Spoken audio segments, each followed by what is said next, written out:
જય સ્વામિનારાયણ, જય શ્રી કૃષ્ણ, જય માતાજી. આજે અમે બનાવ્યું દૂધી દાળનું શાક. દૂધી દાળનું શાક બનાવ્યું.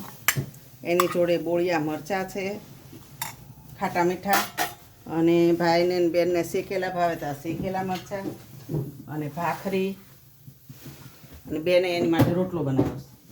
હવે અમારા બેનને રોટલા આવડી ગયા છે એટલે ચિંતા નહીં મારે.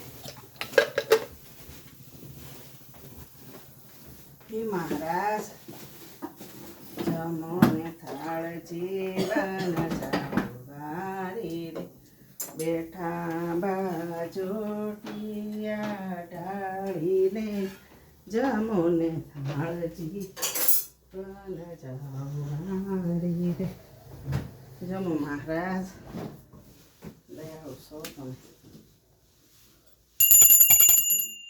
જમો મહારાજ. જય ભગવાન.